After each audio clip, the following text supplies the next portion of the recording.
My name is Elena Rhodes. I remember sitting across from my mother at our kitchen table, a place filled with countless memories and quiet talks. Afternoon sunlight spilled softly through the curtains, warm and gentle, yet somehow it felt colder. That day, my throat tightened, words stumbling before they formed, each one carefully measured but still unbearably raw. Slowly, painfully, I admitted to her that my business was failing, an admission filled with shame and vulnerability. As I laid out my fears, hoping desperately for comfort or reassurance, I searched her face for some sign of understanding, compassion, or support. Instead, she stared blankly, her eyes distant, her expression completely unreadable. Each second of silence stretched into eternity, broken only by the steady ticking of the kitchen clock. My pulse quickened and a sinking feeling settled deep in my chest. The longer she remained silent, the deeper my despair. I longed desperately for her to say something, anything, to reassure me that I wasn't alone.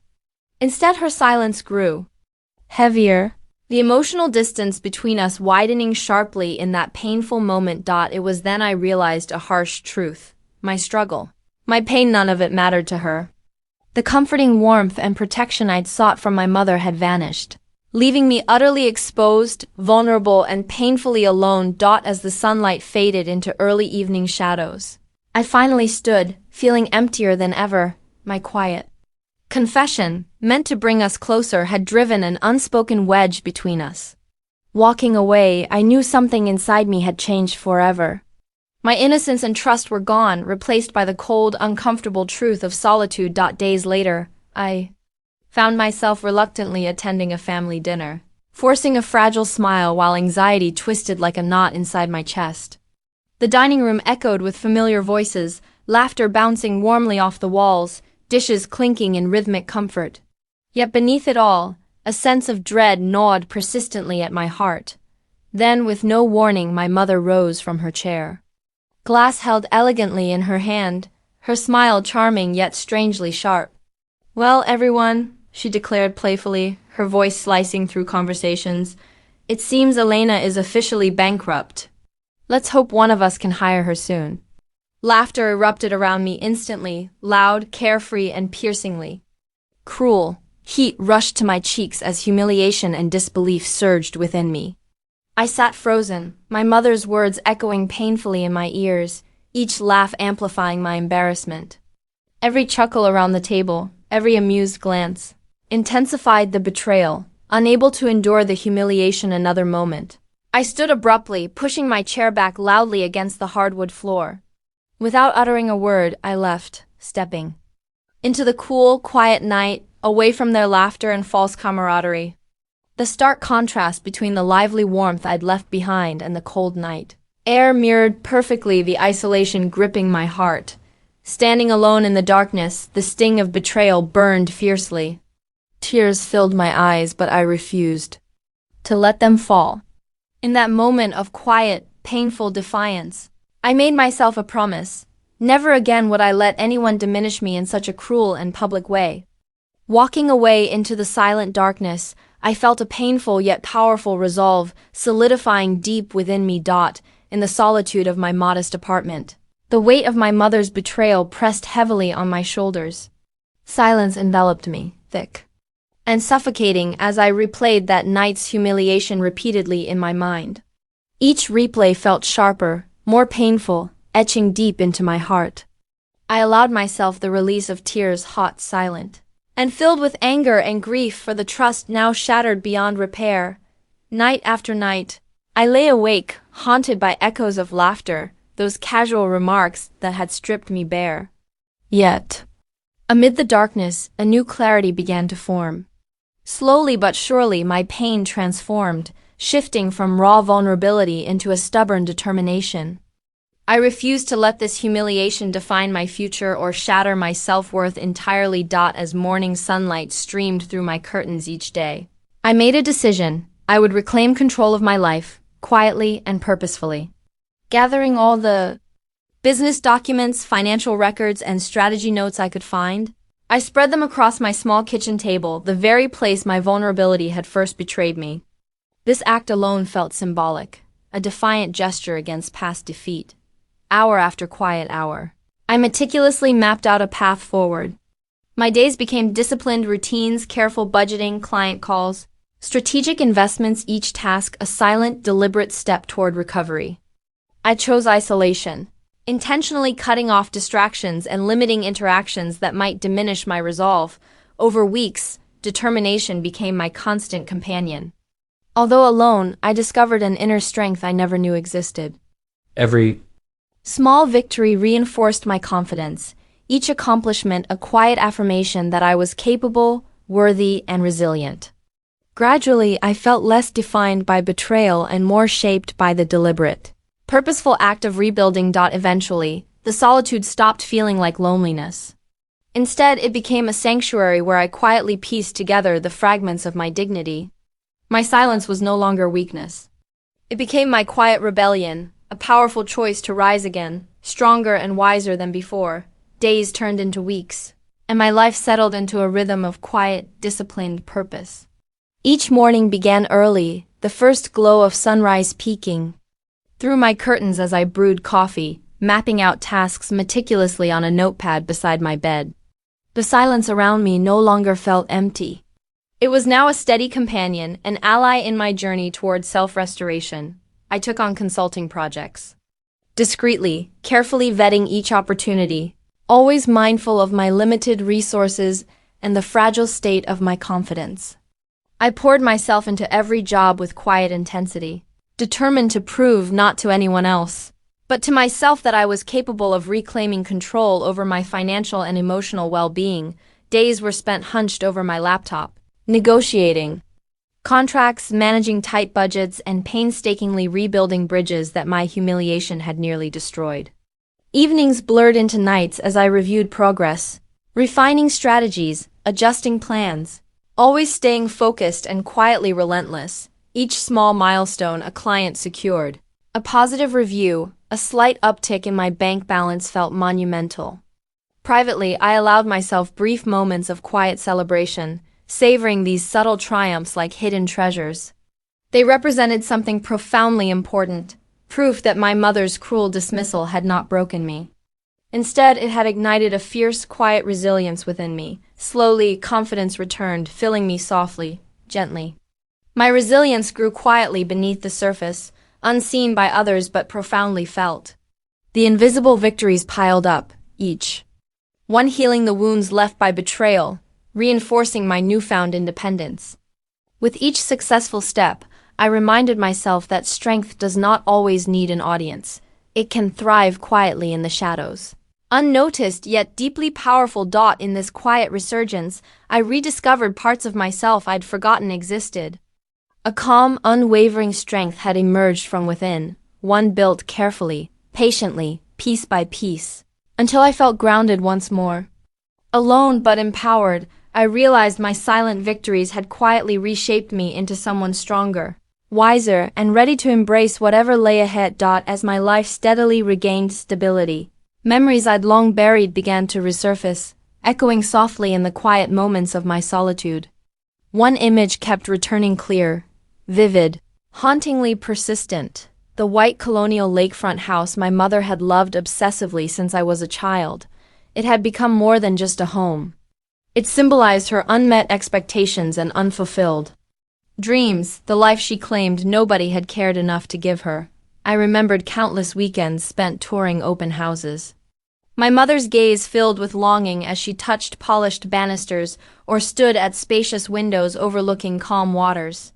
She always sighed deeply, whispering bitterly about dreams unattainable because no one loved her enough. The bitterness in her voice had always stung, yet I carried those moments quietly, internalizing them unknowingly. Now, in the quiet of my recovery, an idea formed, simple yet profound. Not vengeance exactly, but a silent act of reclamation. It wasn't a decision made in anger, nor was it meant to provoke guilt or repentance. Instead, I saw this gesture as deeply symbolic, a personal testament to my own strength and resilience. Curiously, cautiously, I began researching the property. It was still as magnificent as I remembered, pristine, elegant, quietly powerful in its beauty. The thought of owning it felt audacious, almost surreal, but also undeniably empowering. It represented a reclamation not of my mother's approval, but of my dignity, proving to myself alone that my worth was not measured by her cruel assessments. The decision quietly solidified within me every step toward purchasing the house, a reaffirmation of my healing. As paperwork progressed, I allowed myself quiet satisfaction. Each document signed was another subtle, decisive step away from the past, away from humiliation and pain, toward a future defined solely by me. Standing before the house one evening, moonlight shimmering on the lake, I realized this quiet action was more than just buying property. It was about reclaiming my story, quietly rewriting it with confidence, dignity, and strength that no betrayal could ever diminish again. When the day finally came to hold the deed in my hands, I felt an unexpected stillness within. The house was officially mine, the elegant white colonial, the picturesque view of the tranquil lake, all tangible symbols of my resilience and quiet triumph. Yet, standing alone in my apartment, holding that significant piece of paper, I didn't feel triumphant in the conventional sense. Instead, I experienced a deeper, quieter victory, one rich with introspection and newfound clarity. I reflected on everything that had brought me to this point: the pain, betrayal, loneliness, and the countless sleepless nights. Each memory replayed in gentle flashes, no longer sharp with hurt, but softened by quiet acceptance. I understood clearly that this moment wasn't about vengeance or proving anyone else wrong. It was entirely about affirming my own worth, reclaiming dignity lost in humiliation, and quietly asserting control over my own narrative. Quietly, I walked through each room of the new property, feeling an odd mix of pride and melancholy. The house was everything my mother had dreamed of, a representation of a life she had long coveted but claimed no one had cared enough to give her. My intentions now, though, weren't rooted in resentment or spite, but in a deeper sense of personal closure. The act itself was symbolic, silently powerful, a quiet message not only to my mother but primarily to myself. In those quiet rooms, I realized I had grown stronger than I ever imagined possible. Each step forward had healed wounds I'd believed irreparable. I had rebuilt myself, quietly and purposefully, not for applause or recognition, but for the simple, profound satisfaction of reclaiming my sense of self. That evening, sitting by the lake, watching sunlight ripple softly over calm waters, I allowed myself a gentle smile. It was a quiet acknowledgement of my journey, an intimate celebration of quiet courage.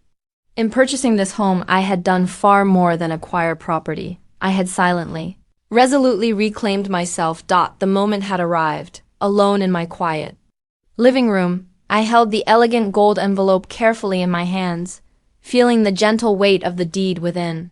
My fingers traced its edges slowly, thoughtfully, absorbing the magnitude of this simple yet profound act.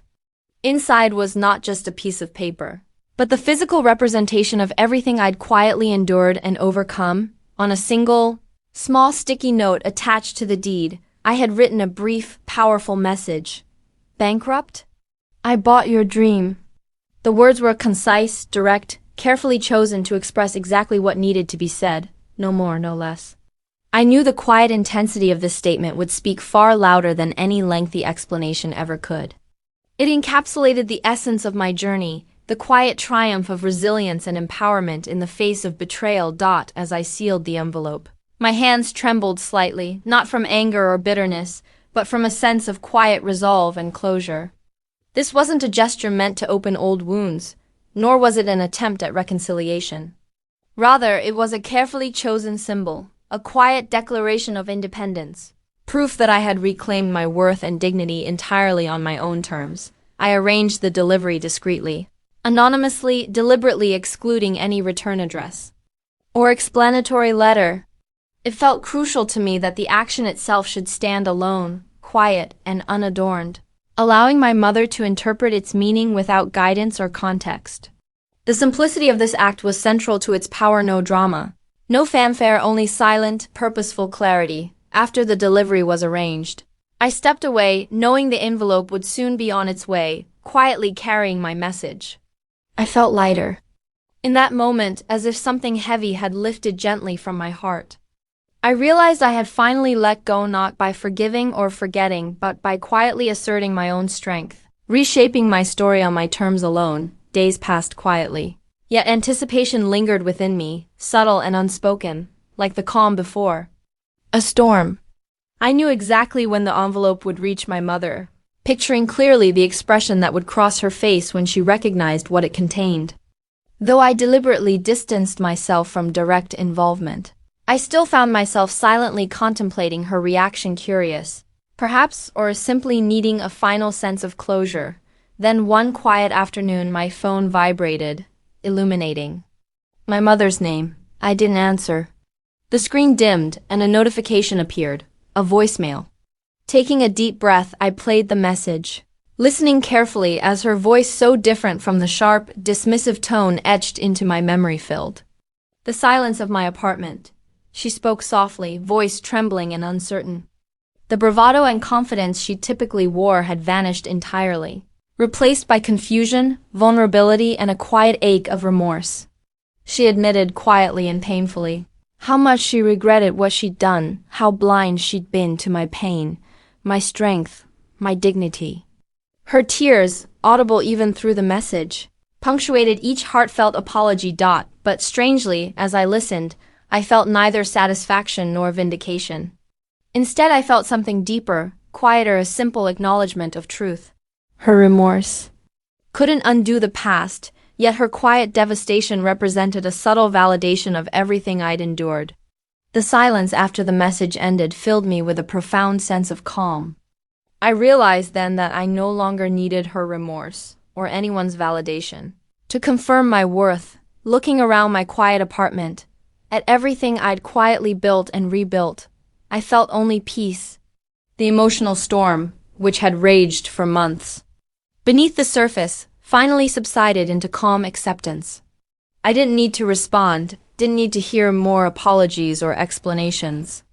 The silence itself had become powerful, speaking clearly and eloquently on my behalf. In that quiet, reflective moment, I finally released the last traces of hurt, bitterness, and resentment. Her realization was not my victory, the true triumph had been quietly mine all along. In the days following my mother's emotional message, my silence lingered with quiet purpose. She reached out again, messages and missed calls accumulating steadily on my phone. Yet, each time her name appeared, I consciously chose not to respond, not out of anger or stubborn pride, but because I finally understood the strength and power inherent in silence. This decision wasn't about punishing her. It was about fully reclaiming myself. By withholding my response, I quietly declared independence from the validation I once so desperately sought. My silence communicated something profound. I had moved beyond needing apologies or reassurances. I had discovered my own worth, carefully pieced together from resilience and determination rather than external approval. Each unanswered call felt quietly empowering, symbolizing the final release of any lingering emotional hold she had over me. I was no longer tethered to her expectations, criticisms, or judgments. Instead, I stood confidently and silently in my newfound independence, a clear, gentle strength radiating from within. One evening, sitting on my balcony beneath a sky painted softly by twilight, I quietly acknowledged how far I'd come. The sting of betrayal had dulled completely, replaced now by calm acceptance and a deep-rooted sense of self-respect. This silent, personal triumph filled me with peace, a quiet victory far more profound than any confrontation could have been. The decision to remain silent felt entirely right. It was my final step toward genuine closure. Words would only complicate what silence had already resolved beautifully, simply, and decisively. The quiet had become my language of strength, my chosen response more powerful than explanation or argument could ever be. In the peaceful quiet of that evening, I recognized that silence had spoken eloquently on my behalf. By choosing not to respond, I had quietly declared to myself and to her that I was strong enough to forgive silently, resilient enough to move forward without bitterness, and empowered enough to embrace a future defined entirely by my own terms. With each passing day, my quiet resolve deepened, and I gradually began to recognize a profound sense of freedom blossoming within me. Having closed this chapter gently but firmly, I found myself standing on the threshold of a future completely shaped by my own terms. The bitterness and humiliation of the past had faded into distant memory, replaced by a calm, empowering sense of self-awareness and clarity. In this new space, unburdened by resentment or anger, I felt quietly liberated. My days became increasingly defined by meaningful work, genuine connections, and thoughtful reflection. I nurtured relationships selectively and carefully, aware of my own value in ways I'd never fully appreciated before. I began living more intentionally, choosing opportunities and friendships that reinforced rather than diminished my hard-earned dignity. The silence that once symbolized loneliness and pain now represented wisdom and strength. I learned to appreciate its subtle power, finding comfort in its gentle presence. Moments spent quietly reflecting on my balcony or walking beside the lake became deeply fulfilling, each one a reminder of how far I'd come. As months passed, I fully embraced this quiet strength, discovering joy in simplicity and resilience in solitude. The past no longer defined me, nor did it restrict me. Instead, it served as a powerful foundation, reminding me daily of the capacity for growth hidden within pain. Each decision I made was rooted deeply in self-respect and quiet courage, each step forward a reaffirmation of my silent triumph.